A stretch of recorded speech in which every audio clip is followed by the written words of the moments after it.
ನಮಸ್ಕಾರ. ಯಾನಿಕಲ್ನ ವಿಜಯಕುಮಾರ್ ಕೊಡಿಯಾಲ್ಬೇಡಿ. ಸುಮಾರು 1 ವರ್ಷದಿಂದ ನಮ್ಮ ನಾಡೊಂದಿತ್ತ ರೂಪೇಶ್ ಶೆಟ್ಟಿ ಓರ್ಲಿರುವ 1 ವರ್ಷದಿಂದ ರೂಪೇಶ್ ಶೆಟ್ಟಿ ಒಂದು ಸಿನಿಮಾಗೂ ಗಿರ್ಗಿಟ್ ತಲೆ ಕತ್ತಿರ್ಕೊಂಡಿದ್ದೆ.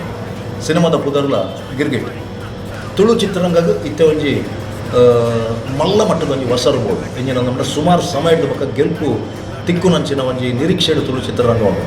ಆ ನಿರೀಕ್ಷೆ ಗಿರ್ಗಿಟ್ ನಿಜಾವು ಬಂದು ಯಾನಿತ್ತ ಒಂಜಿ ಟ್ರೈಲರ್ ತುನ ಸೂಪರ್ ಆದುಂಡು, ಕಲರ್ಫುಲ್ ಆದುಂಡು, ಎಂಟರ್ಟೈನ್ಮೆಂಟ್ ಉಂಡು. ತುಳುವರಿಗೆ ಎಂಚಿನ ಬೋಡ ಅವು ಪೂರ ಕೊರ್ಪಿನ ಪ್ರಯತ್ನ ಈ ಸಿನಿಮಾಡು ಮಲ್ದೇರು ಬಂದ್ಕೊಂಡು ಎಂಕ್ಲಿಗೆ ತೋಜಿದು ಬರ್ಕೊಂಡು ಗಿರ್ಗಿಟ್ ಏಪ ರಿಲೀಸ್ ಅಂತ ಪೂರ ಇಡಲ ಒಂಜಿ ಪ್ರಶ್ನೆ ತರತುಲ ಪರತೊಂದಿತ್ತು.